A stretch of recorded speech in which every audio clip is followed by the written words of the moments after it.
messieurs, chers internautes, bonjour, bienvenue sur votre émission Révélation.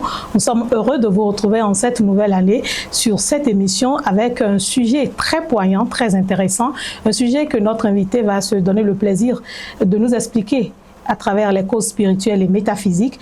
Mais avant donc d'en arriver aux questions à notre invité, j'aimerais vous demander de partager ce live, d'inviter vos amis à venir regarder, à venir écouter, à venir apprendre, à venir entendre, parce que c'est un sujet qui mérite que chacun d'entre nous, on puisse avoir des informations là-dessus. Et depuis la nuit des temps, chers internautes, l'homosexualité a fait l'objet et continue de faire l'objet de critiques, de punitions, de vendetta, de razzia, de tueries en masse.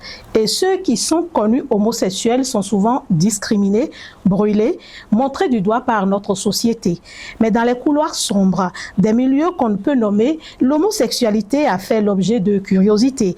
Elle a fait l'objet d'expériences sexuelles et est même devenue un choix pour des personnes de haut rang, des personnalités et que sais-je encore. Cette pratique sexuelle traitée d'infamie, d'animalerie, d'attentat contre la nature, d'abomination, de troisième sexe, de turpitude, d'étranges amours, d'union obscène, aussi sérieuse que le mariage, d'inversion du masculin et du féminin, de renversement des rôles sexuels, d'inversion des identités de genre, de troubles mentaux et de maladies nerveuses, et que sais-je encore, a prospéré depuis fort longtemps dans des milieux royaux, dans des milieux religieux, pendant la colonisation et pendant toutes les époques qu'a traversé l'espèce humaine.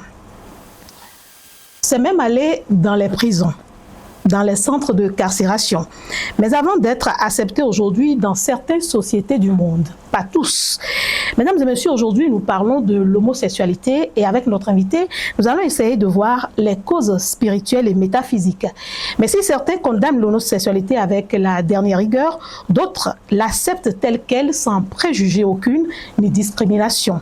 Mais une chose est sûre, chers internautes, la grande masse que nous sommes, nous nous posons des questions et nous tentons de comprendre les raisons qui motivent un tel choix et une telle orientation sexuelle de nos frères et sœurs, de nos pères et mères, et que sais-je.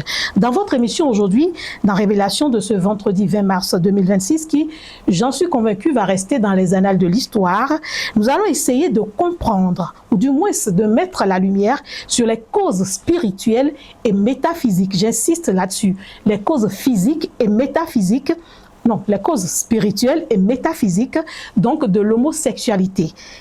Et j'aimerais demander déjà à nos internautes s'ils ont des questions de commencer par les envoyer sur TikTok Spiritus Mundi ou TikTok Kofi Aza et de commencer déjà par poser des questions parce que je sais que cette problématique nous intéresse à plus d'un égard. Je rappelle donc à chacun d'entre nous et à toutes fins utiles que ce n'est ni un procès ni une défense de l'homosexualité que nous ferons tout au long de cette émission.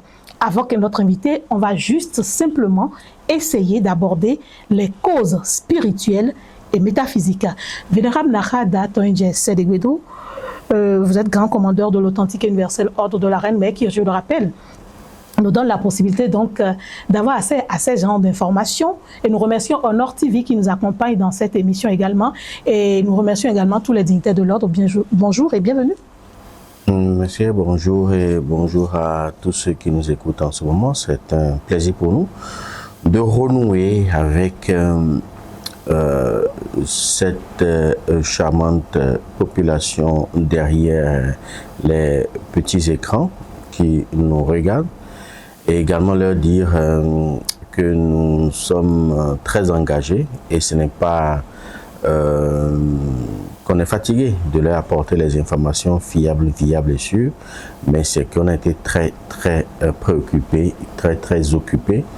Et c'est pour ça que nous sommes un peu mis à l'écart. Mais d'ici là, nous allons nous donner le temps de vous apporter également les informations qu'il faut. Et bonjour à tout le monde. Merci donc de faire ce préalable-là et je vous remercie également, chers internautes, de comprendre que Datoin Jessebedo, le vénérable Nahar, le professeur Kofi Aza est un peu occupé effectivement, d'où donc ce petit silence-là. Nous allons donc à l'entame, cher invité, faire un retour en arrière, une visite historique si vous préférez, pour mieux comprendre comment et pourquoi on en est arrivé à l'homosexualité, mais surtout la compréhension en avoir de son ampleur aujourd'hui. Et ma première question, c'est de savoir, selon vous, c'est quoi l'homosexualité ? Bon, selon ce que l'Occident nous apprend, hein, l'homosexualité, c'est le fait de tenter ou de faire, d'avoir des pratiques intimes avec un partenaire du même sexe. Donc, l'homosexualité est dans les deux sens, homme-homme et également femme-femme. Bien sûr qu'il y a d'énormes ambiguïtés aujourd'hui, où on parle de trans, où on parle de, je sais pas quoi, leur définition et tout ça, avec tout ce qui va avec. Mais toujours est-il que l'homosexualité est perçue comme une relation, une tentative de relation entre des personnes de même sexe. Quand on sait que dans l'histoire, cela remonte à l'époque de nos royaumes, des royaumes médiévaux, quand on prend l'Europe et l'Occident en général, et qu'on sait qu'à un moment donné même, ça filtrait des milieux religieux, et ce jusqu'au 19e siècle, et que l'homosexualité était déjà courante depuis cette époque jusqu'à maintenant, même si en public on condamnait le fait, et où certains fermaient les yeux sur ce qui se passait. Pourquoi est-ce qu'aujourd'hui l'Église, l'Europe, les États-Unis ou le monde entier en est arrivé à criminaliser à un moment donné l'homosexualité? L'homosexualité a été criminalisée pour des faits bibliques. Parce que ça remonte à l'histoire de Sodome et Gomorrhe, où cette population était très ancrée dans la pratique de l'homosexualité. Et comme la Bible ou leur Bible nous apprend que c'est pas cette pratique ou à cause de cette pratique de Sodome et Gomorrhe que Dieu, je dis, hein, un Dieu un peu revanchard et un peu vengeur a fait pleuvoir un déluge de feu sur cette population-là, donc sur cette partie de la planète. Alors, depuis ce temps, les religieux ou même ceux qui se disent civilisés, parce que ça s'est bien passé avant l'avènement de mon grand frère, Anambi Issa, et après, la religion a repris cela comme une abomination, donc quelque chose qui pouvait attirer la colère de Dieu.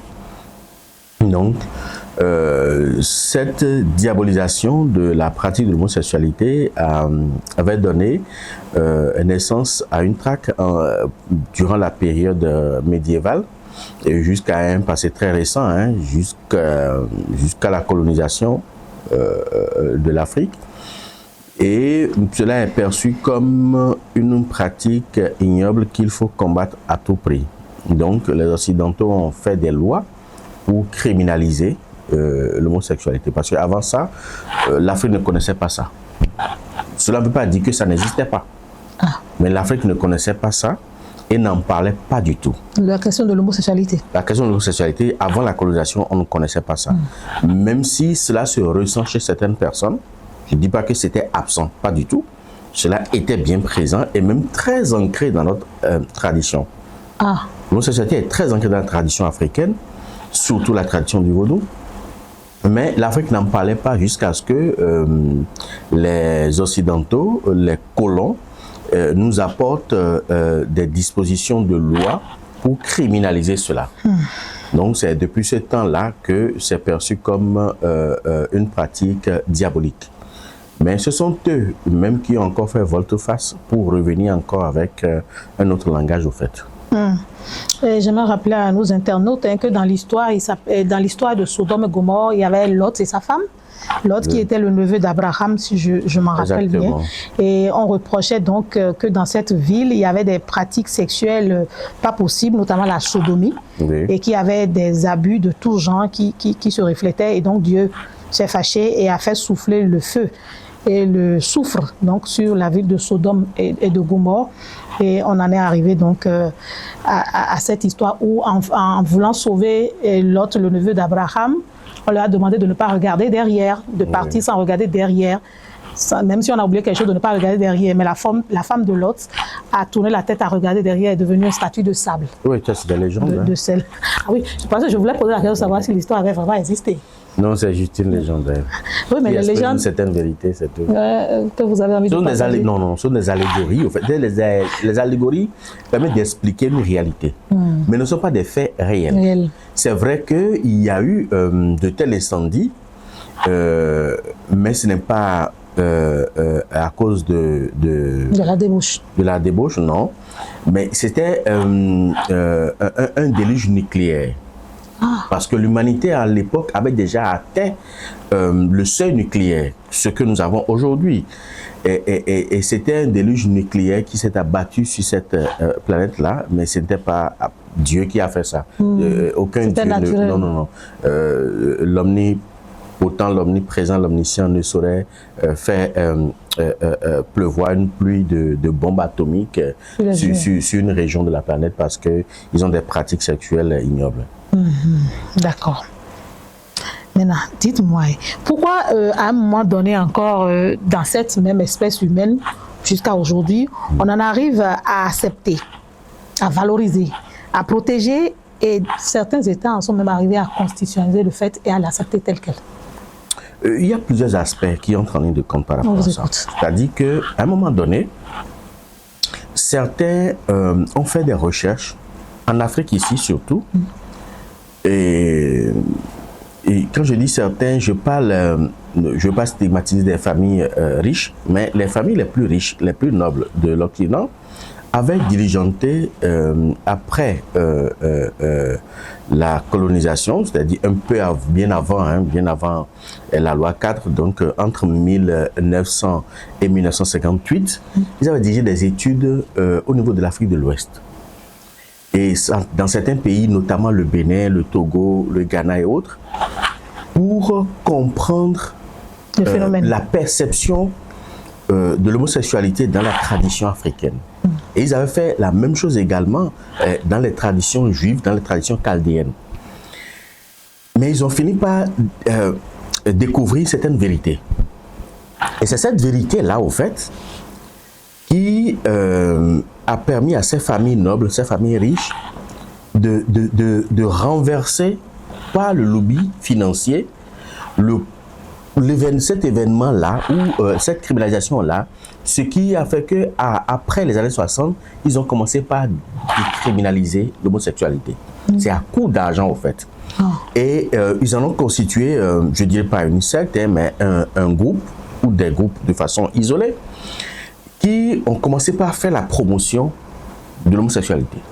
Au point où ces barons financiers ont infiltré l'Organisation des Nations Unies. Après, bien sûr, sa constitution après la Deuxième Guerre mondiale, ils ont infiltré les Nations Unies et ils ont commencé par imposer un lobby très fort, très puissant, sous fond de chantage. Je précise très bien, sous fond de chantage. Parce que c'est des gens qui financent et qui font financer par des États l'ONU. Ce qui fait que la tendance a commencé par être renversée. Ça fait un. Donc, ils étaient des puissants financiers, ils étaient des industriels et ils avaient le pouvoir. Parce qu'ils avaient la même mise sur les politiques.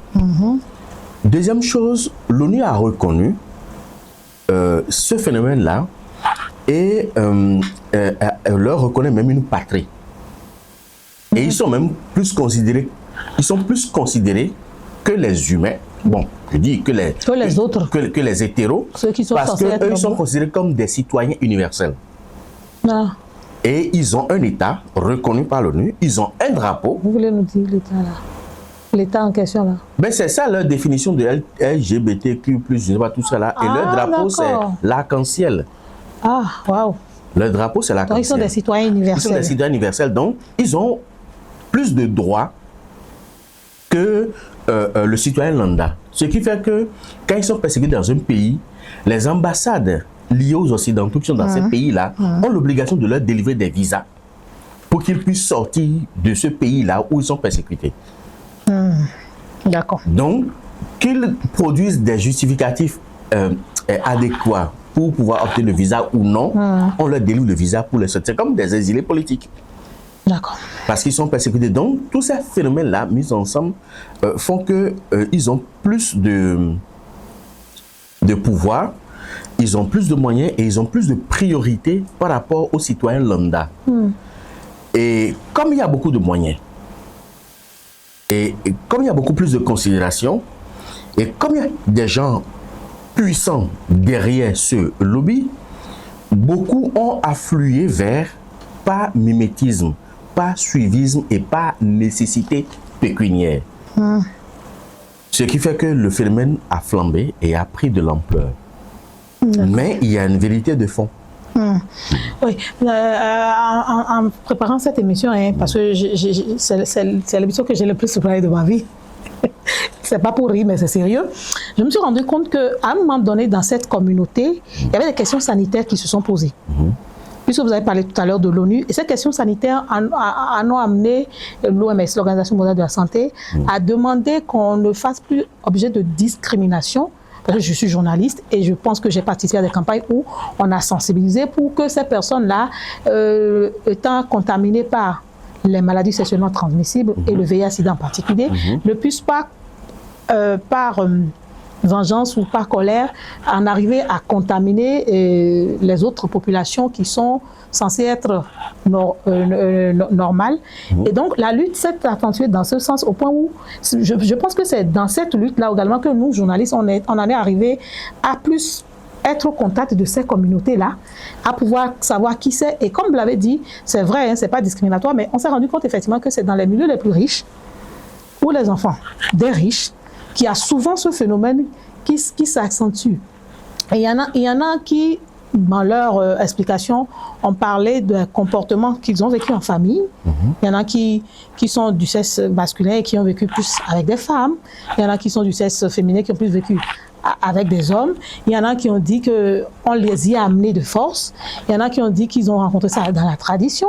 Et il y a tellement d'explications que je me demande, est-ce que la question sanitaire également a contribué à pousser l'ONU, je vous ai parlé de l'ONU, à en arriver à faire des citoyens universels, à pouvoir les défendre aussi?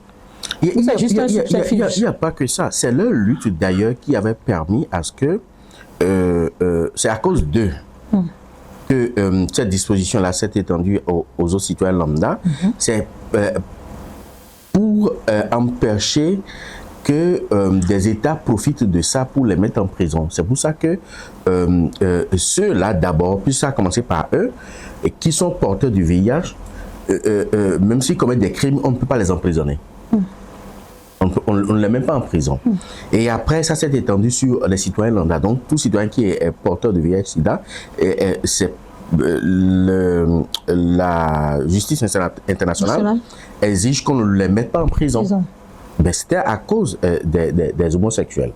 Mais le problème qui se pose ici, c'est que c'est des gens qui sont très organisés. Ah.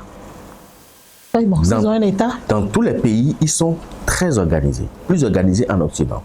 Et ces campagnes de sensibilisation pour les accepter et tout ça ont été financées à coût de milliards de dollars par eux-mêmes, mais pas l'élite homosexuelle. D'accord, pas les leaders, les plus grands. Pas l'élite homosexuelle. Ceux qui ont le pouvoir, les industriels, le lobby financier. Je ne veux pas peut-être citer de nom. Non, ne citez pas. Pendant longtemps, il y a un qui ne se le cache même pas, qui a été maire de Paris et qui a dirigé Paris pendant des années. Et pendant son temps, ça a même pris beaucoup plus d'avantages parce que il s'est publiquement affiché comme défenseur de la cause, puisque lui-même il en est un. Défenseur de la cause des homosexuels et passait de pays en pays pour créer un lobby autour de cette pratique-là. Donc, tout ça fait que les gens se disent, mais il y a que où on retrouve en majorité des barons financiers, des industriels. Derrière ça, ça veut dire que c'est une bonne chose. Ce qui fait que beaucoup ils se sont adonnés à ça sans comprendre réellement ou sans être réellement influencés. Parce que, comme ils l'ont découvert à partir de leurs études là, c'est qu'on est influencé de quelque part par rapport à ce phénomène-là. Bien sûr qu'après, il y a eu des situations aggravantes. il y a eu des facteurs aggravants. Tant au niveau de la médecine moléculaire, bien sûr, qu'au niveau également de l'alimentation de base, de l'alimentation de masse. Expliquez.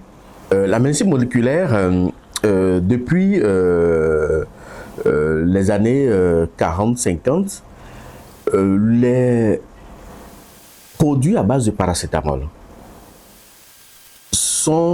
contiennent des molécules qui féminisent les garçons si la femme en état consomme, et qui, de l'autre côté, masculinisent également les filles quand la maman est en état et elle consomme ces produits à base de paracétamol.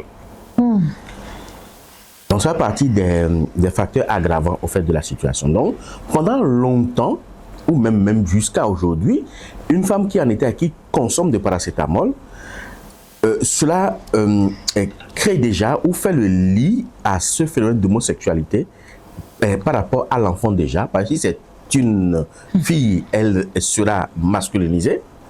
Si c'est un garçon, il sera féminisé. Malheureusement, l'un des médicaments les plus consommés aujourd'hui depuis 60 ans, c'est les produits à base de paracétamol. Malheureusement. C'est pour ça que ces 30 dernières années, le phénomène a pris chez beaucoup de jeunes. Quand on voit la tranche d'âge de 30 ans à 20 ans, 25 ans, et même 15 ans, le phénomène s'est accentué. En Afrique, comme en Occident. C'est fait exprès ou bien ça a échappé? Non, je veux bien prêter la bonne foi à l'industrie pharmaceutique. Aux scientifiques. Bon, je veux bien. Même si les détenteurs de ces firmes pharmaceutiques, de ces industries pharmaceutiques, sont a priori ou en majorité des homosexuels. Mais malgré ça, je veux bien leur prêter une bonne foi pour dire qu'ils n'ont pas fait ça exprès. Et que c'est seulement les études qui ont montré. Mais est-ce qu'ils ont pris conscience par rapport à ça? Est-ce que nos médecins, surtout nos gynécologues, qui prescrivent des produits à base de paracétamol à nos femmes enceintes, est-ce qu'ils en tiennent véritablement compte des phénomènes qui vont se faire observer par la suite? C'est des questions qu'il faut poser. J'ai froid. J'ai froid parce que, sans le vouloir, beaucoup de femmes sont complices et ont créé le phénomène sans le savoir. Oui. D'accord, je ne vais pas faire de choses là. Chers techniciens, les internautes me chargent de vous dire qu'il faudrait qu'automatiquement, après l'émission, que l'émission soit sur les chaînes YouTube pour qu'ils puissent regarder à nouveau parce que ça allait très profond et très intéressant. Bon, est-ce que ce n'est pas l'instinct de survie humaine qui, à un moment donné, a poussé ces leaders qui sont homosexuels à revendiquer, à s'infiltrer dans des milieux pour pouvoir s'affirmer? Il n'y a pas que l'instinct, il y a la vérité qu'ils tiennent. Ah, vous n'avez pas parlé de cette vérité. Ils tiennent une vérité, au fait. Vous allez le dire à la fin de l'émission? On va y revenir. Ils tiennent une vérité. Donc, c'est par rapport à cette vérité-là qu'ils tiennent, qui est une vérité très ancrée dans la tradition béninoise. Hein.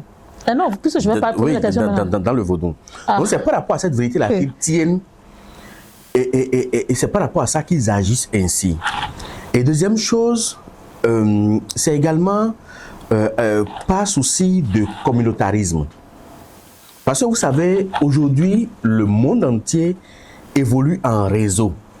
Comme vous savez très bien la géopolitique, la géostratégie et la géoéconomique, c'est que tout évolue en réseau.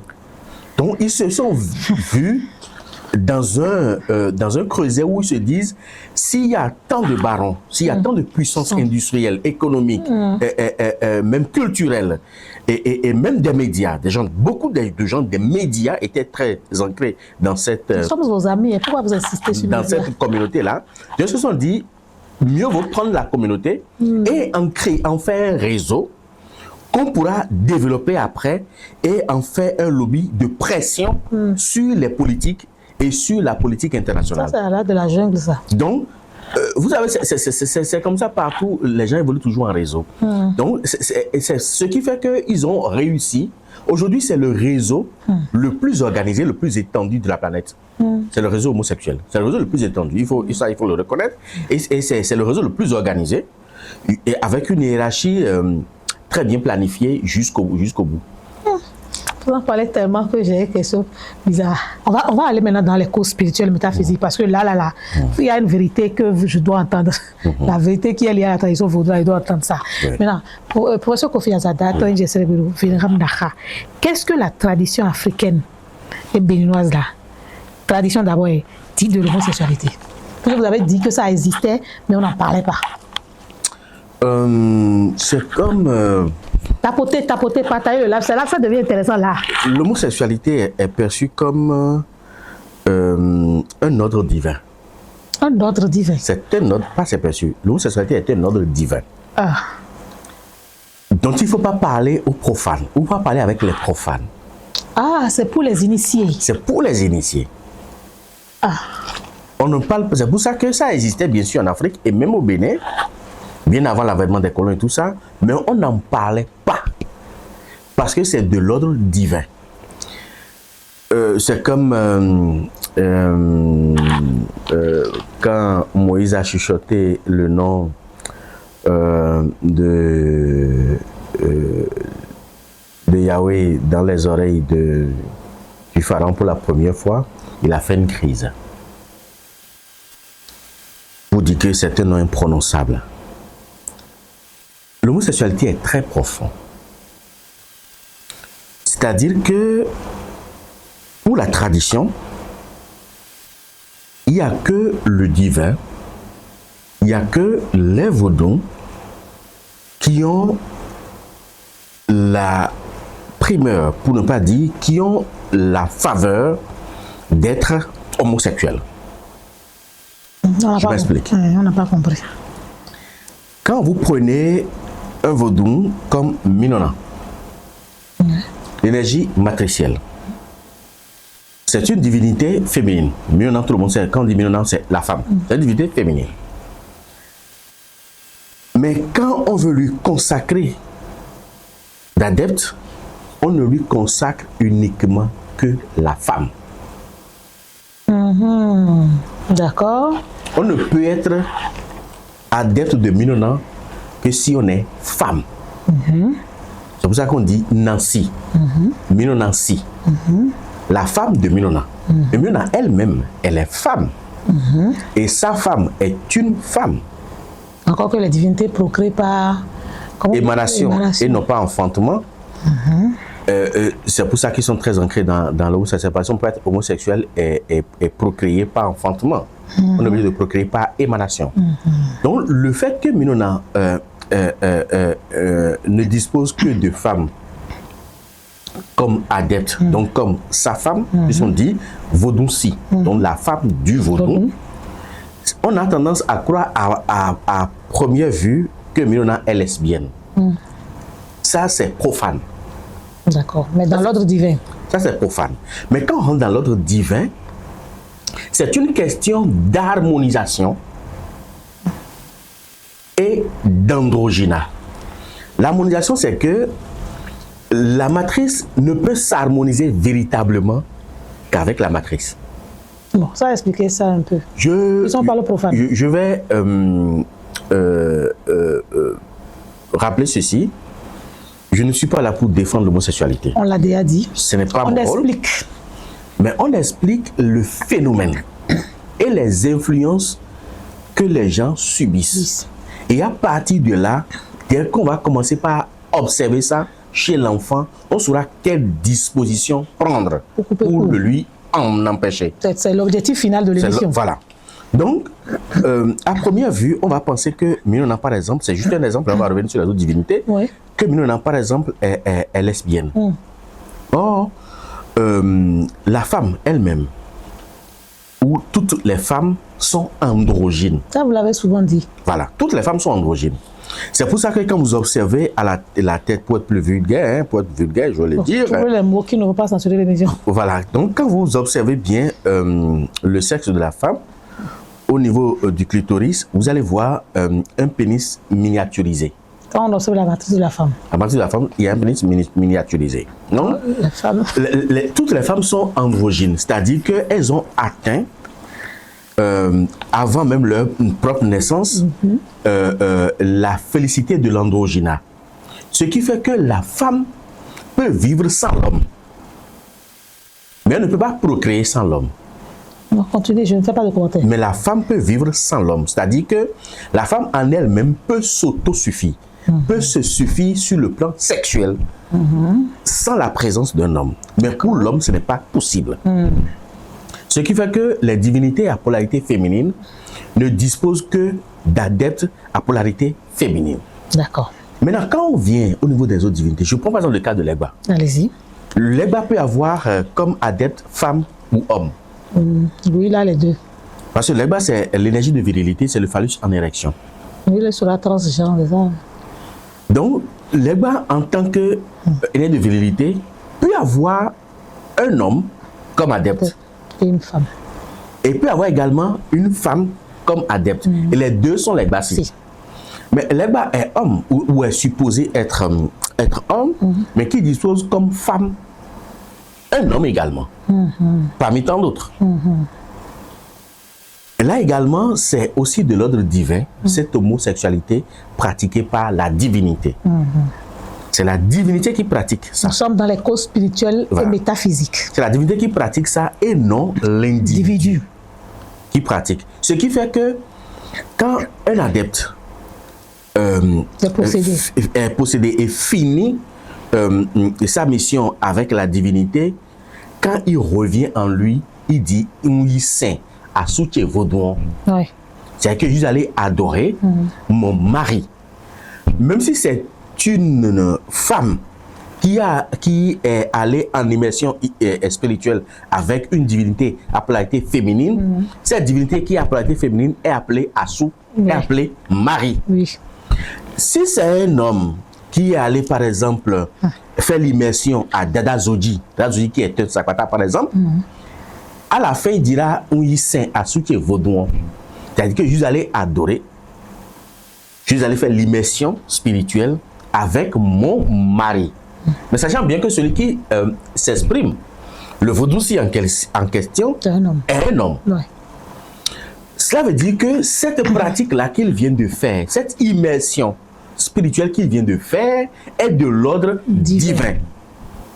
Mais lui-même, en tant qu'individu, il lui est interdit, formellement interdit, d'aller vers cette pratique-là avec un autre homme ou avec un profane ou encore dans la vie sociale. Il est complètement interdit cela. Donc, ça, c'est quand on prend la divinité de façon globale, en matière initiatique et en matière de dimension initiatique. Mais à y voir de plus près, il y a des individus qui sont influencés par la divinité. C'est là même la cause métaphysique. D'accord, ça c'est l'influence physique. L'influence métaphysique. Métaphysique, pardon.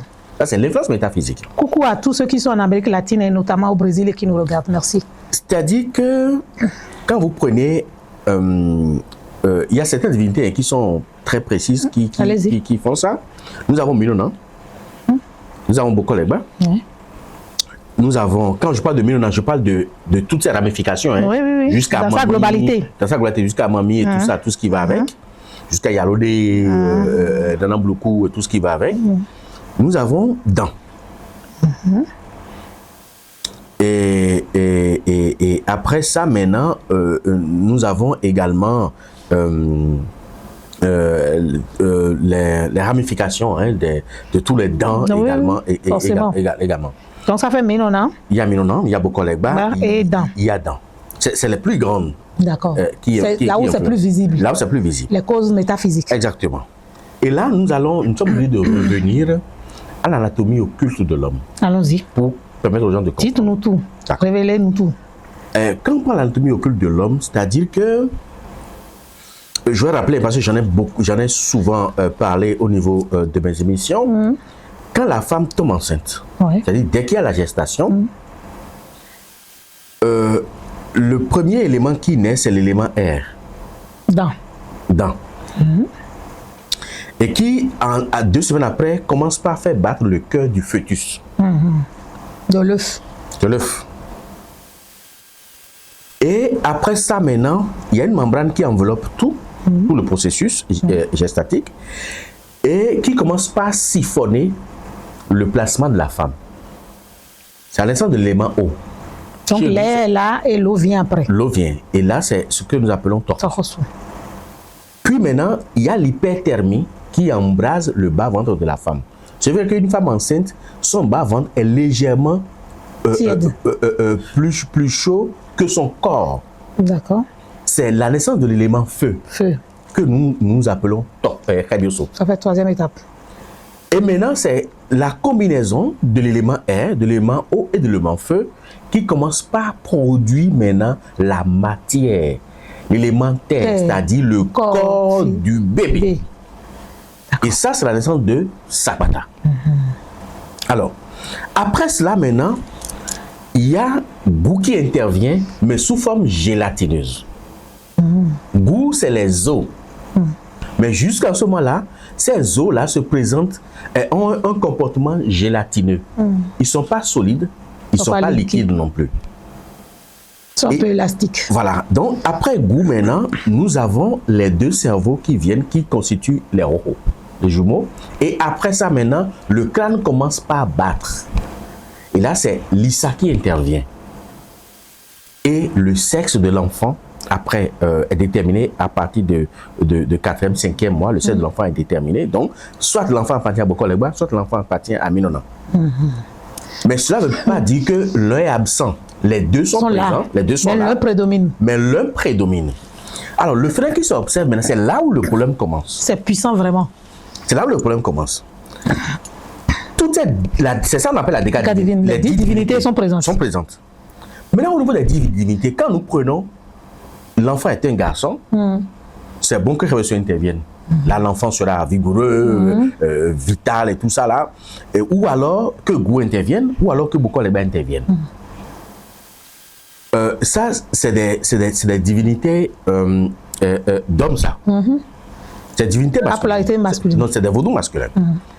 Mais quand l'enfant commence par être influencé par Minona, le garçon sera efféminé.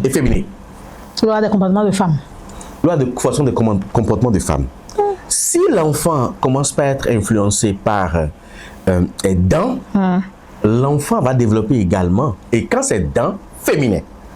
Surtout le mère, qui a aussi une forme de Minona qu'on appelle les Chiwado.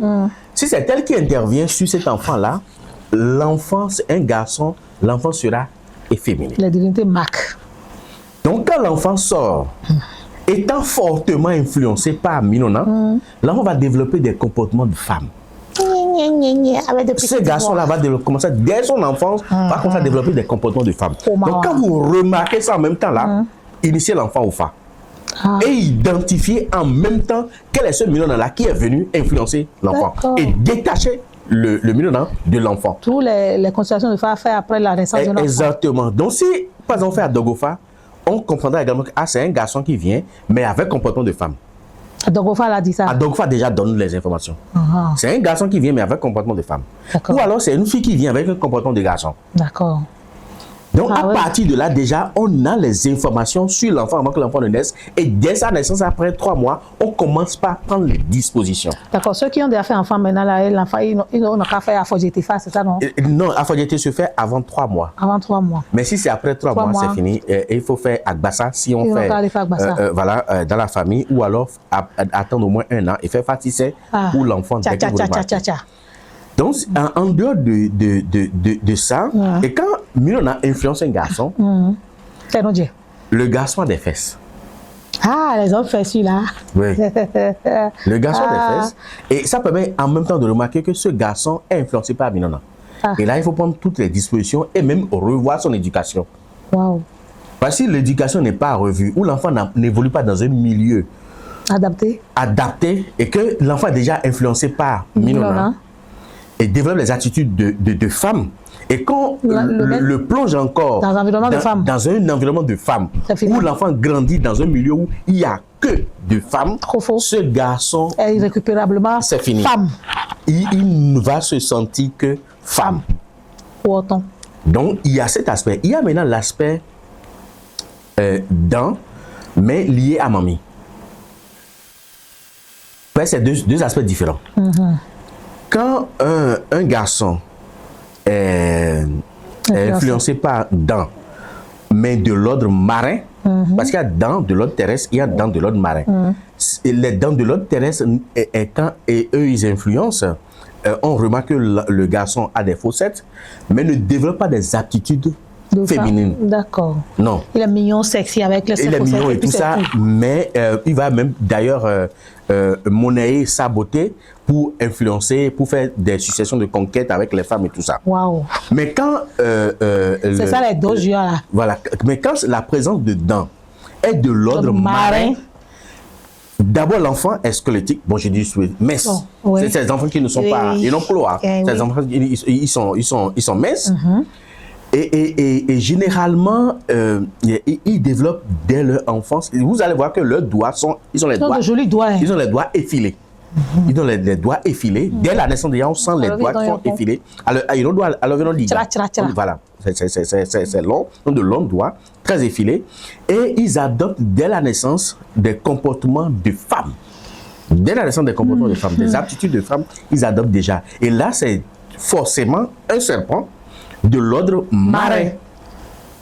Mais je dis, même si je dis ça, cela ne veut pas dire qu'avant d'aller vers là, il ne faudrait pas aller avoir la confirmation chez le Fa. Il faut toujours faire l'initiation au Fa. Donc, dès que c'est remarqué et que l'initiation est faite, puisqu'il y a plusieurs serpents d'ordre marin, il y en a plusieurs, ce n'est pas la même chose, il y en a plusieurs. On parle de façon générale. Donc, on essaie d'identifier avec précision, par de son signe du Fa, quel est ce serpent-là d'ordre marin qui influence l'enfant.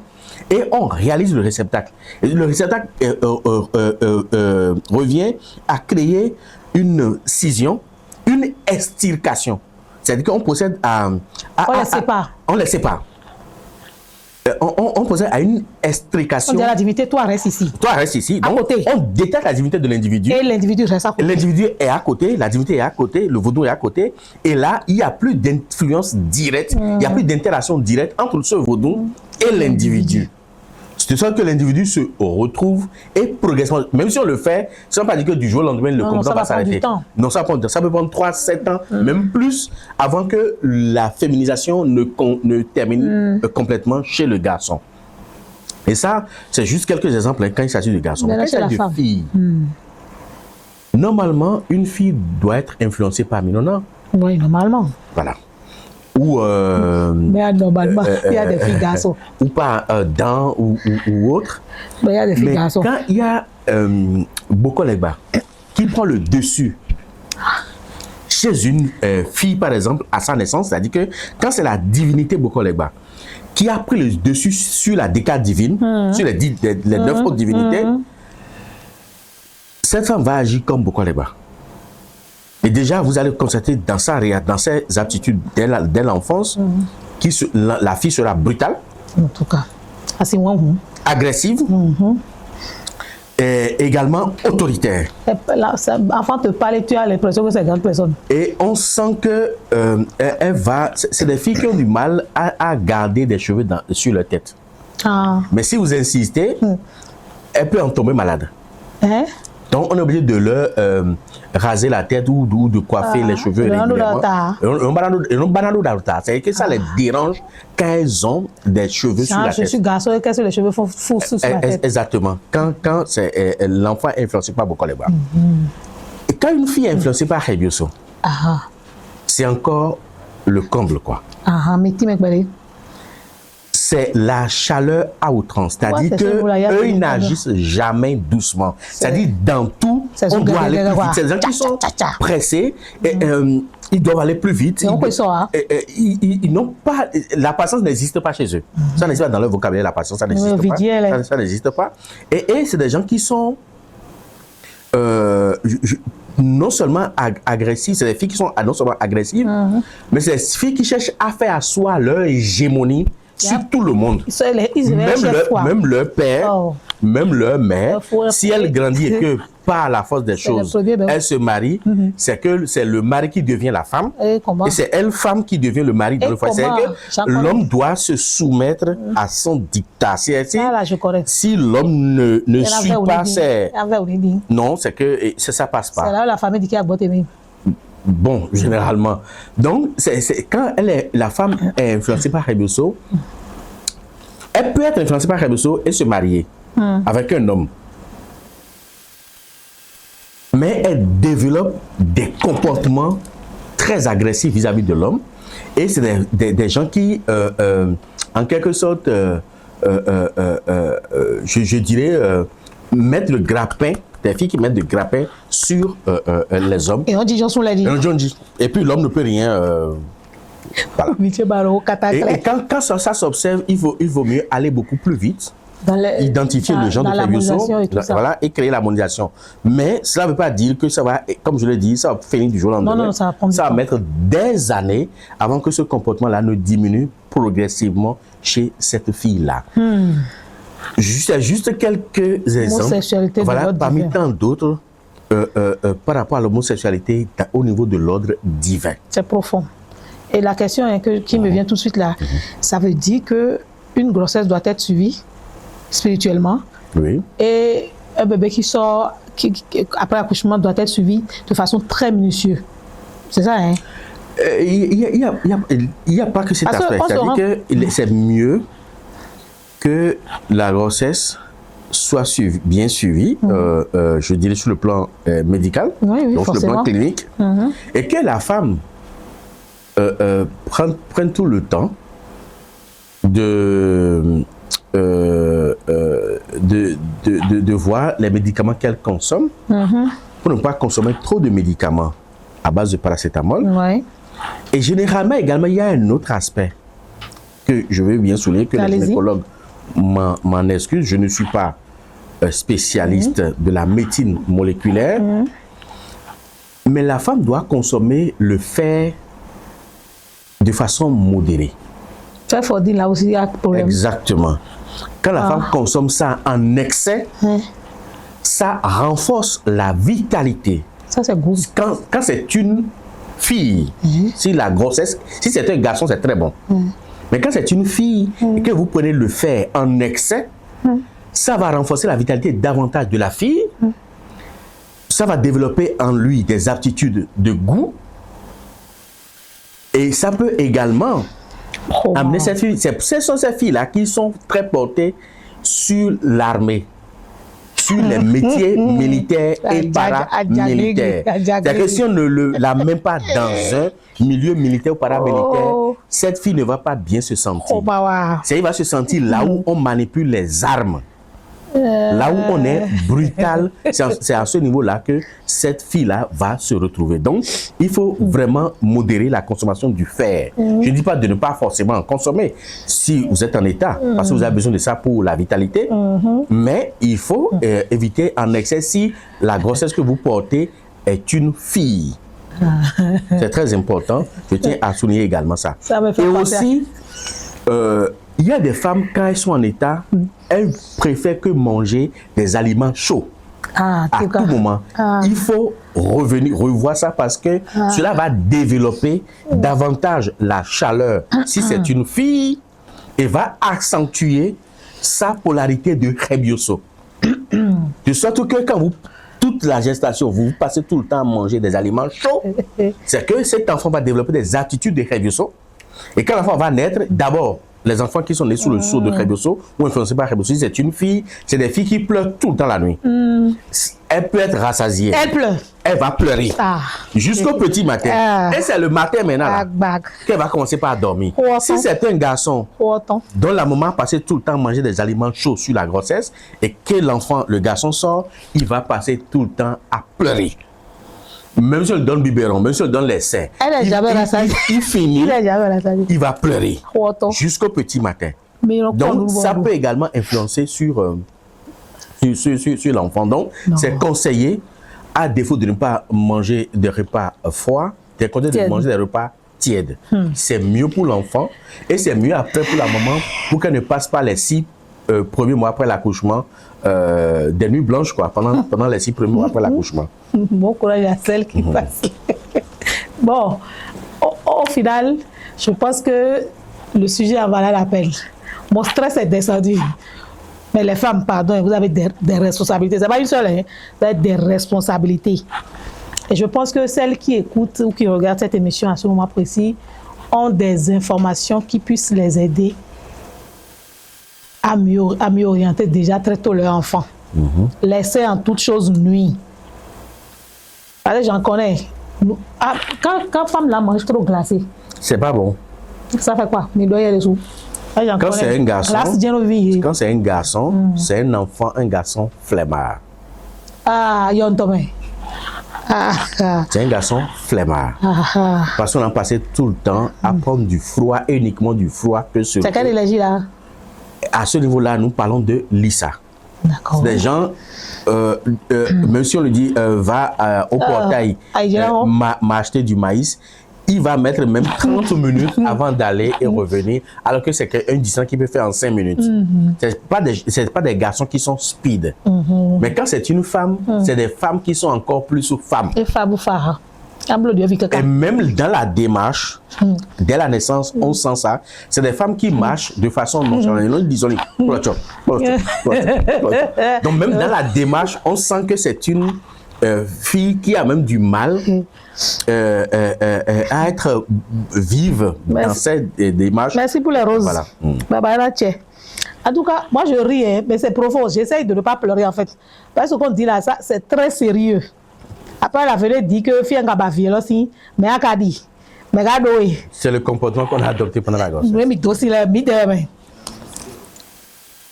ah, les questions là, je vais les poser. À ceux qui prennent l'alcool et qui aiment ça là. Non, mais de façon globale, la femme enceinte peut consommer de l'alcool, mais de façon modérée. Donc, modération en toutes choses. Il faut modérer ça parce que ça agit sur le cerveau de l'enfant. Mais le problème qui se pose ici, l'alcool, en agissant sur le cerveau du fœtus, agit sur sa nature. Et à partir de là, ces enfants, à la naissance, même dès leur premier mois, considèrent les parents comme des abrutis, au fait. Ah! Excusez-moi. L'enfant pense que ses parents sont abrutis. Influencés par les deux cerveaux, donc influencés par le cerveau Lissa, considère que ses parents sont des abrutis. C'est-à-dire que même à 2 ans, l'enfant a tendance à corriger même son père ou sa mère, quoi. C'est-à-dire qu'il se croit plus intelligent. Plus intelligent que ses géniteurs, et même ça le joue des tours, même dans leur cursus scolaire. Parce que c'est des enfants qui n'hésitent pas à démontrer à leur maîtresse ou à leur instituteur ou à leur professeur qu'ils ont dépassé déjà ce niveau-là. Et que ce que le maître dit, il est en retard. Voilà, c'est pas... Ça le joue des tours. Je ne dis pas que c'est complètement mauvais, mais il faut vraiment modérer. Il faut vraiment modérer pour que l'enfant ne voit pas son intelligence au-dessus et au-delà de ses vis-à-vis. C'est pas très bien parce que ça après favorise une obésité et ça va laisser la place à Torosu qui va prendre le corps de l'enfant. Et les conséquences c'est quoi? Et même dès l'enfant, c'est que l'enfant donc c'est comme voilà, ça se gonfle. Voilà, l'enfant se gonfle et il se gonfle dans tous les sens du terme, quand même dans ses propos il est gonflé. Voilà. D'accord. Le fait ce que dit par rapport à l'homosexualité, c'est pour dire que les filles d'aujourd'hui ou les femmes qui n'ont pas encore fait d'enfants ou qui veulent encore faire d'enfants, soyez prudents, ont une grande responsabilité quant à l'orientation sexuelle de l'enfant qu'ils vont faire, qu'elles vont faire par la suite. Donc, elles ont un grand rôle à jouer, mais les hommes ou les maris ont également un rôle de suivi à jouer également aux côtés de l'épouse et également dès la naissance de l'enfant. Ne cédez pas à tous nos caprices. De suivre l'enfant. Ne cédez pas à tous nos caprices, recalibrez nos caprices. Quand la maman a une grossesse, ça risque avec trop de médicaments. Ça influence aussi? Non, ça dépend des molécules que comportent ces médicaments. Voilà. D'accord. Maintenant, on a compris que c'est un ordre divin. Au départ, dans la société traditionnelle africaine, dont il ne faut parler aux profanes. Oui. Malheureusement, les choses ont évolué, les profanes sont au courant de beaucoup de choses.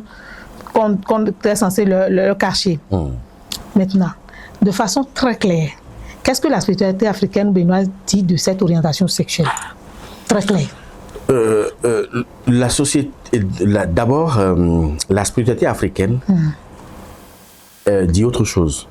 La société africaine voit l'homosexualité comme pas seulement qu'une abomination, mais une forfaiture, en fait. À condamner, à blâmer. Avec la dernière rigueur. Avec la dernière rigueur. D'accord. Ça, c'est la société africaine. Mais le milieu spirituel africain voit l'homosexualité comme une influence négative. De divinité. D'une divinité sûre. C'est une seule divinité qui fait ça souvent. Qui fait ça. C'est une seule divinité qui fait ça. Le milieu spirituel voit ça comme une influence négative d'une divinité sur l'individu. Qu'on peut corriger. Qu'on peut corriger. Ça peut être chez l'homme, comme ça peut être chez la femme. Mais il y a quelque chose qui va perdre de vue quand c'est Rebioso. Encore c'est bon, mais quand c'est beaucoup les bas qui influence une fille, elle a tendance à pousser des barbes. Ah oui. Et elle a du mal à tomber enceinte vite. Quand c'est un homme qui est influencé par Minona, cet homme a du mal à féconder rapidement une femme. Non,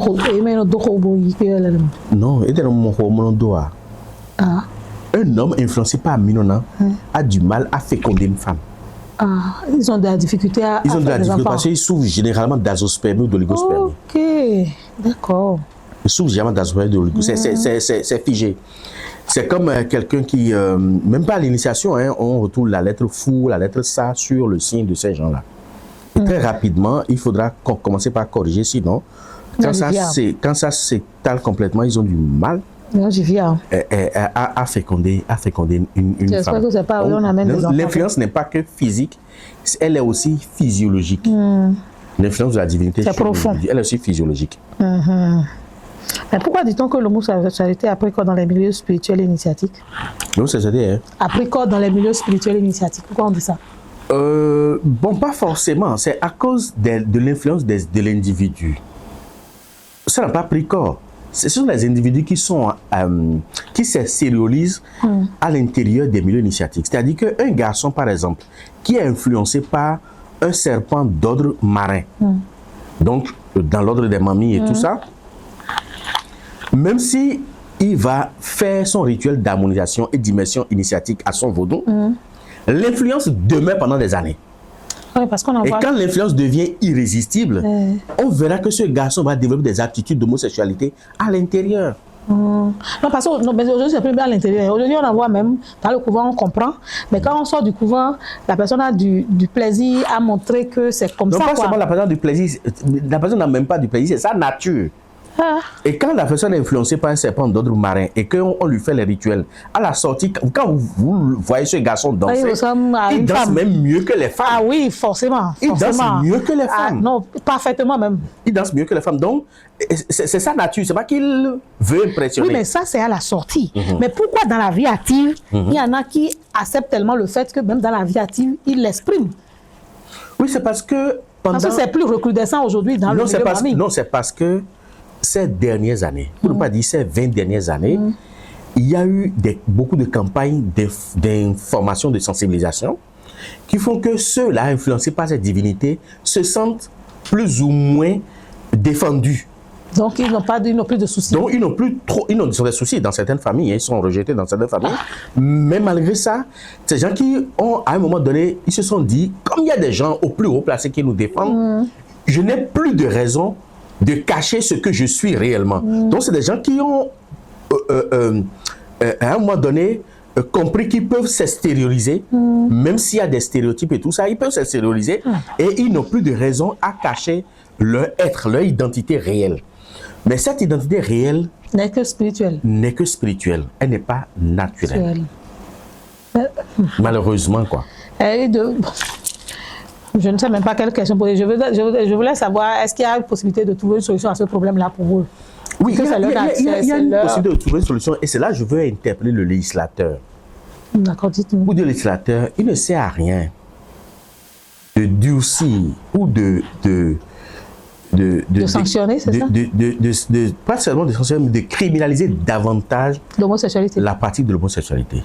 Ça va encore plus créer de problèmes. Ça va encore plus créer de problèmes. Parce qu'on dit, celui qui refuse de cultiver parce que les singes vont venir manger son maïs, la vie des singes sera mieux que sa vie. Parce que le singe qui ne mange pas chez lui, ira forcément manger ailleurs. Ah oui. Donc, celui qui refuse d'accepter, c'est vrai que ça fait mal. Oui, Ça fait mal à l'environnement immédiat parce que je dis, je mets au monde un garçon, qui doit me faire des enfants pour que j'ai des petits-fils et qu'il devient homosexuel ou parfois il coupe le zizi et puis il change, c'est ça. Ouais. On ressent ça très mal en tant que parent. On ressent ça très mal, c'est vrai. Mais au lieu de le rejeter, de le stigmatiser, de l'étiqueter dans la société, mieux vaut discuter avec lui et voir peut-être les solutions au plan spirituel qu'on peut trouver. Si au fil des années, ça va changer. Il y a des gens qui ont trouvé cette solution-là et des années après, ils ont changé leur orientation sexuelle. Donc, en tant que parent, il ne faut pas rejeter. En tant que parent, il ne faut pas rejeter. Et la société même, il faut que la société les comprenne au lieu de les rejeter. De comprendre qu'ils sont spirituellement malades.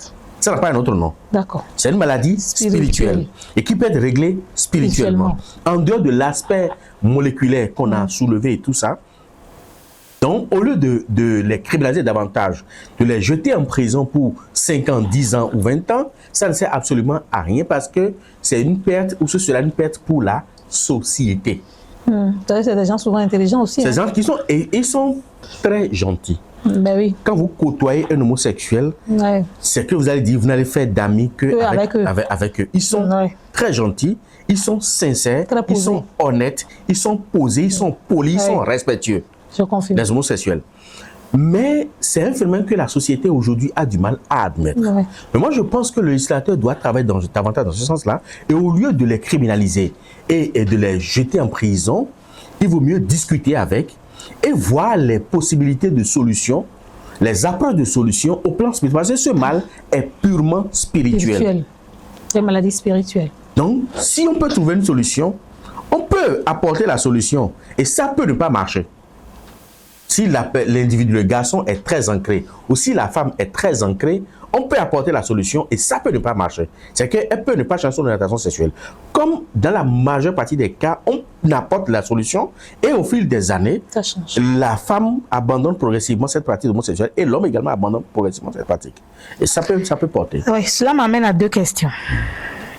La première.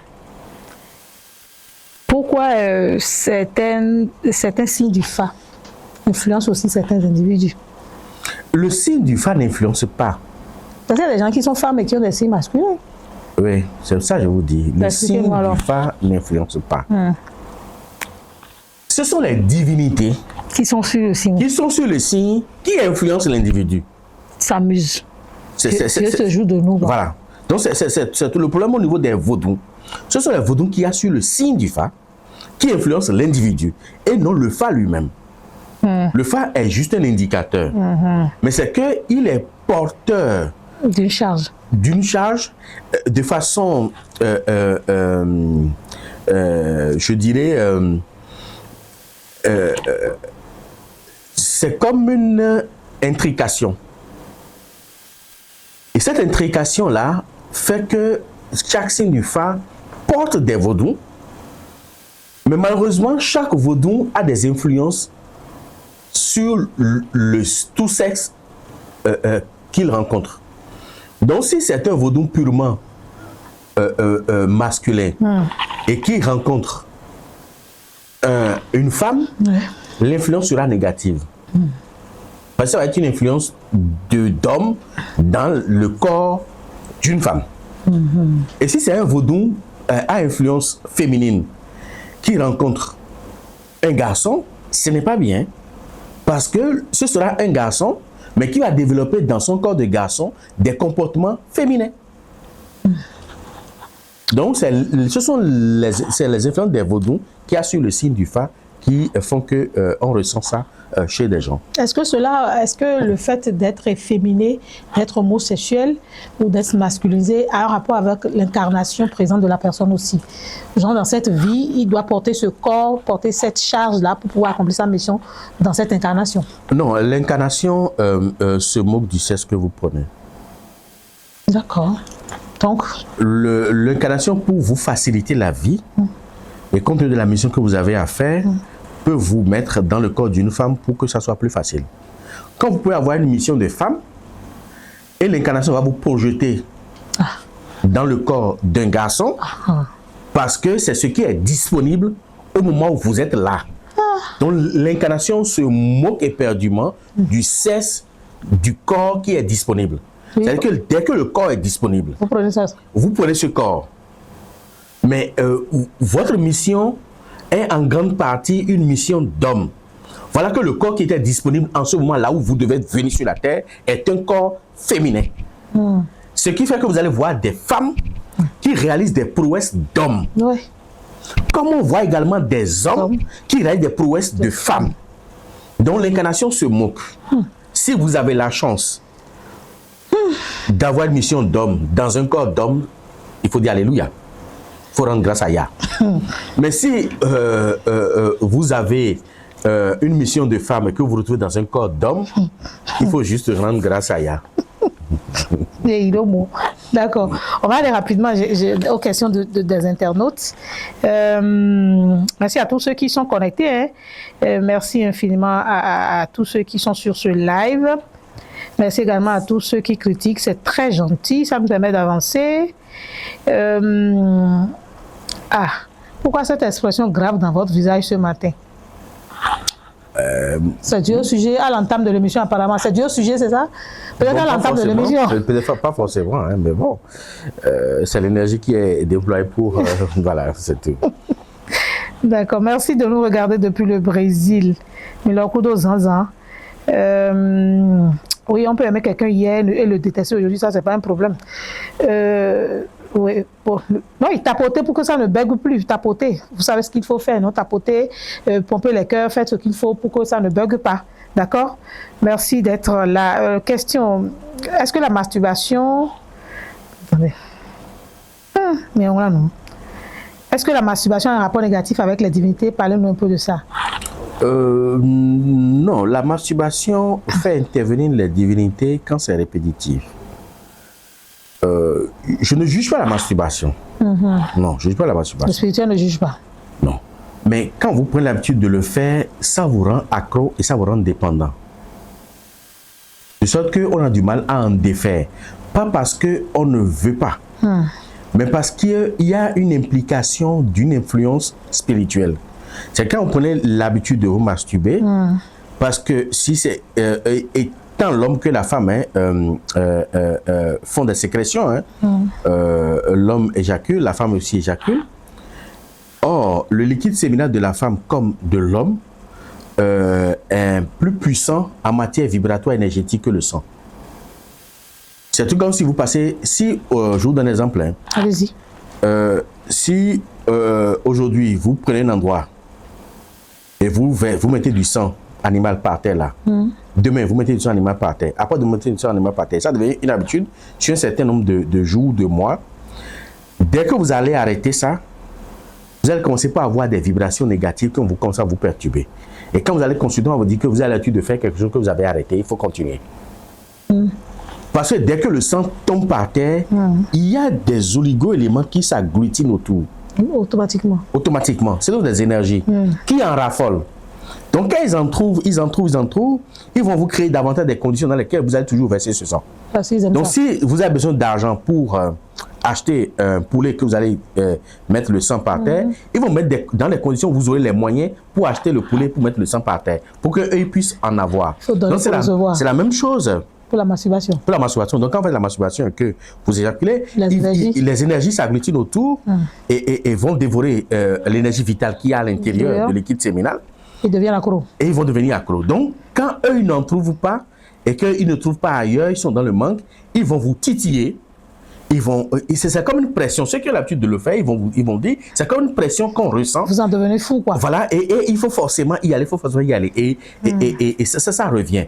Et cela fait que même si vous avez un partenaire sexuel qui parvient à vous satisfaire, si vous n'allez pas vers cette masturbation-là, vous n'êtes pas complètement comblé. D'accord. Merci pour les commentaires concernant le plateau.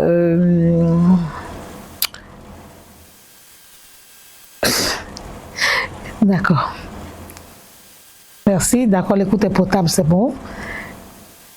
Salino, c'est bon. Ta question a été prise en compte, donc arrête d'envoyer la même chose. Bon, j'en ai plus vieux. Quand la mère a une grossesse à risque dont taux de médicaments consommés pendant la grossesse, les effets, on en a parlé. Oui, si la grossesse est à risque, on est obligé de prendre la disposition. Donc, s'il faut consommer des médicaments pour soutenir la grossesse, on est obligé de consommer. Mais après, il faut faire face aux conséquences. Moi, je suis une personne très nonchalante. Je crois que c'est une dame. Veuillez bien reprendre. Ça veut dire qu'elle est influencée par Lisa. Veuillez bien vouloir reprendre la partie de consommation de fer sur la grossesse. Pardonnez, c'est un monsieur attaque là. On consomme trop de fer. Quand on exagère dans la consommation du fer, parce qu'il y a quelque chose qu'on appelle de vue. Une femme qui est enceinte ne peut pas se sentir complètement à l'aise comme si elle n'était pas enceinte. C'est pas possible. Mais quand la femme commence pas à se plaindre, les médecins, pour ne plus pour qu'on ne vienne plus leur rabâcher les oreilles par rapport à ça, prescrivent et exagèrent dans les prescriptions pour que la femme se sente à l'aise. Donc, d'où la prescription à outrance de fer et de fordine. Et quand la femme exagère dans la consommation de fer, l'enfant va agir comme la divinité goût après quand l'enfant va sortir. Et c'est ça, donc il faut modérer. Est-ce en gros que ces divinités sont des forces microscopiques dans le ventre ou le corps? Oui, exactement.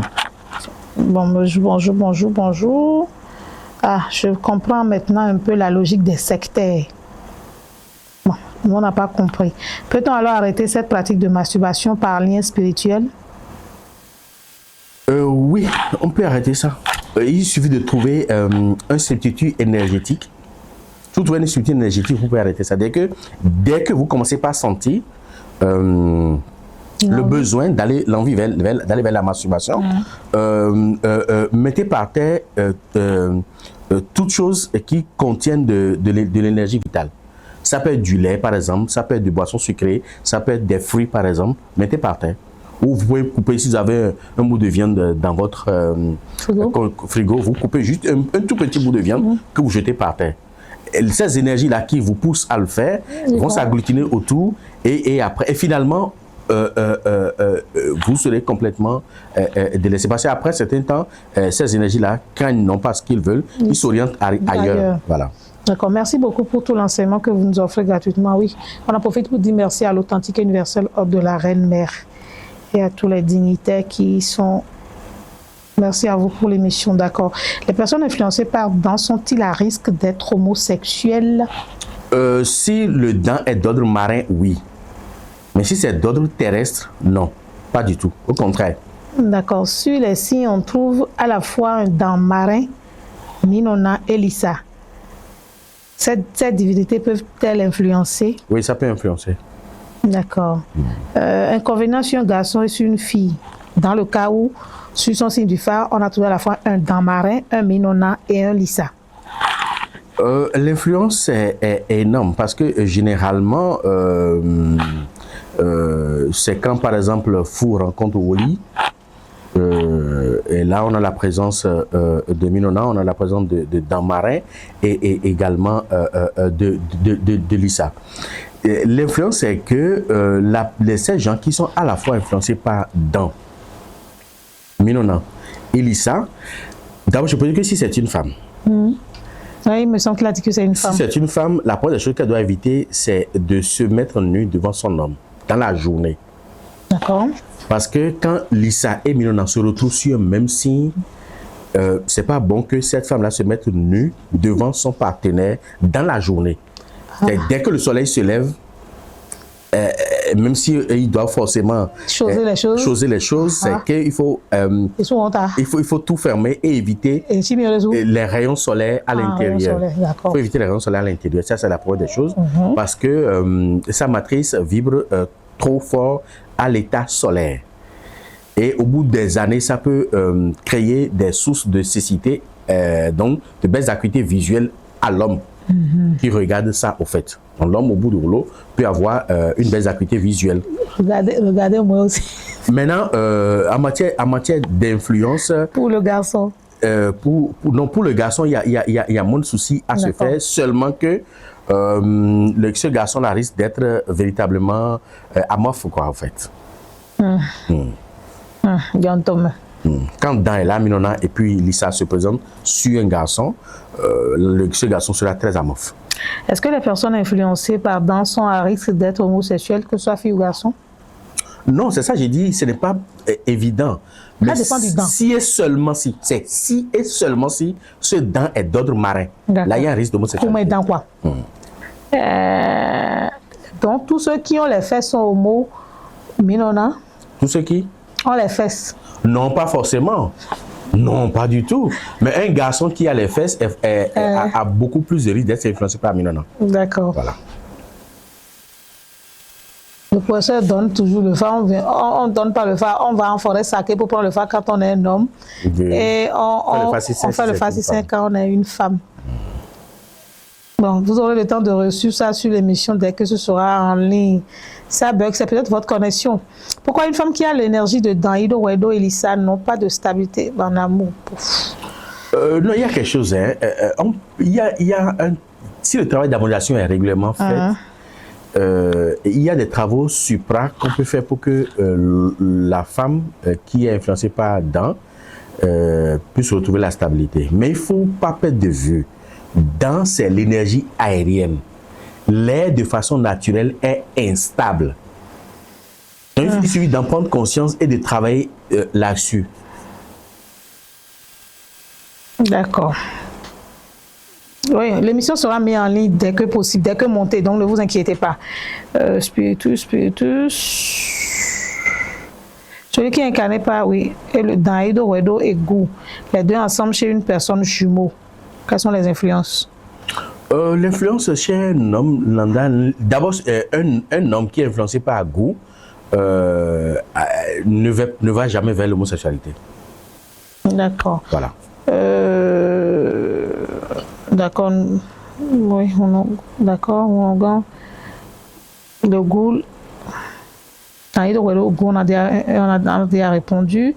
Et si Gou influence une femme? Elle est très vivace. Si Gou influence une femme, là, c'est des fers, hein, c'est des métaux. Apparemment, elles sont calmes, mais quand vous les cherchez, elles résonnent très fort. C'est des tornades. Bah ouais. Il vaut mieux ne pas. Une divinité qui est à l'origine, mais dont nous, les hommes, nous contribuons. Je n'ai pas trop compris. Sinon, comment après l'initiation, l'homme adepte est féminisé, fossile, dépigmentation, maquillage? Non, je ne pense pas que une initiation demande à un homme de s'efféminiser. Non, aucune initiation ne demande ça. Mais ils doivent savoir faire la différence. Il y a d'autres qui corrompent les autres. Il y a le mimétisme, le suivisme. Oui, on a parlé du suivisme, des gens qui trouvent qu'il y a de l'argent dans cette histoire-là et puis qui courent derrière. Ça n'a rien à voir. Il faudra qu'on trouve une solution à cette maladie spirituelle. Sinon, le vaudou sera en difficulté pour le futur. Non, je ne pense pas que cela mette en difficulté le vaudou. Le vaudou se fout de ça. Les comportements humains n'influencent pas le vaudou dans sa nature, pas du tout. Celui qui est incarné par le Sakpata Tétéklikbo. Oui, ça c'est un Sakpata d'origine gain. Ah, ça a des influences homosexuelles? Non, pas du tout. Si c'est un homme, il n'y a pas d'influence. Mais si c'est une femme, il n'y a pas d'influence. Ah, bah. Sakpata n'a pas d'influence homosexuelle. Le problème de masturbation, c'est qui a bu, boira. Mais on a une solution. Dès que vous en avez envie, faire autre chose. Mettez une source d'énergie par terre. Voilà, mettez une source d'énergie par terre. Mettez du lait par terre, du sucre par terre ou de boisson sucrée, c'est ça, non? Oui, même si vous avez du lait concentré, mettez juste une goutte par terre. Vous allez voir que naturellement, l'effet va passer, l'envie va passer. C'est une question de foi aussi. Hein. La seule chose qui vient la masturbation est une volonté inébranlable, c'est ça? Là. Inébranlable. La seule chose qui vient la masturbation, c'est une volonté inébranlable. Il n'y a pas que la volonté inébranlable. Ah. Parce que l'aspect spirituel peut venir à bout de toute volonté inébranlable. Hein? Ouais. Vous le dites avec un celui qui fait froid dans le dos. Est-ce que le mot société peut être hérité des parents? Non. Ah. Bon. Celui qui est incarné... Non, c'est déjà bon. Je crois qu'on a répondu à toutes les questions sur Spiritus aussi. Bon, merci à tous ceux qui y sont. Hein. D'accord. Maintenant, le travestisme, ça, il faut qu'on en parle. Il y en a qui sont d'un sexe et qui aiment porter... dans 5 minutes, on finit, d'accord. Qu'est-ce qu'on peut dire du travestisme? Est-ce que c'est spirituel aussi? C'est forcément spirituel parce que la personne ne se sente pas son sexe dans son corps. Oui. Qui préfère là, non? voilà, qui préfère faire cette transition là, quoi. Oui, mais si le sexe est là, pourquoi il ne va pas sentir son sexe? Si c'est un garçon, dans la peau d'un garçon, et qu'il se sente fille, c'est parce qu'il ne reconnaît pas la présence de ce sexe féminin. Il ne ressent pas ce sexe féminin en lui. Donc, il a l'envie d'aller vers là. Donc, c'est pour lui, le sexe masculin qu'il détient est inutile. Est caduque. Pour lui, c'est caduque, quoi. D'accord. Pourquoi il y a des efféminés qui sont hétéros, ou bien ils font semblant? Il y a des efféminés qui sont hétéros par peur de la société. Ah, juste par conformité sociale. Oui. Ils n'ont pas le choix. Ils n'ont pas le choix, ils ne veulent pas qu'on leur attribue quelque chose. Donc, c'est des efféminés qui ont... Un garçon, par exemple, efféminé, peut avoir une femme. Mais si vous posez la question à sa femme sur son rythme sexuel, vous allez voir que ce n'est pas la peine. Mais il fait ça pour... il fait une double vie. Voilà, une double vie. Donc, il fait ça juste pour que la société n'ait pas trop à dire, mais de façon cachée, et continue toujours. C'est comme la femme aussi. Hein. Et une femme masculinisée peut avoir un homme dans sa vie, peut même faire des enfants, mais elle aura toujours une double vie avec une autre femme. Une liaison avec une autre femme que l'homme ne saura pas. L'homme va se dire, bon, c'est sa copine, c'est la copine de ma femme, mais c'est pas la copine de ta femme, hein. C'est la femme de ta femme. Pourquoi vous n'avez pas dit ça pour l'homme? Et moi, j'ai dit là, vous insistez sur la femme de ta femme. Mais c'est la même chose chez l'homme aussi. D'accord. Est-ce qu'on est homosexuel? Oui. Est-ce qu'on est homosexuel? Naître quoi? Est-ce qu'on est homosexuel? Ben oui, c'est parce qu'on est ça. L'influence est depuis la gestation, l'influence. Oui, l'influence spirituelle. Oui, l'influence est déjà là. Même l'enfant est même homosexuel avant de naître, quoi. Est-ce que c'est un crime? En principe, devant la nature, non. D'accord. Devant les hommes, dans certains pays, oui. Maintenant, comment est-ce qu'on fait? Ce qu'on fait, c'est que le législateur doit pouvoir, en tout cas, le législateur doit pouvoir se pencher sur ça. Et même les pays qui n'ont pas encore criminalisé ça et qui ont l'intention, il faudrait qu'ils mettent de l'eau dans leur vin. Les pays qui l'ont déjà criminalisé, il faudrait qu'ils fassent une deuxième lecture de cette loi-là et revoient cela.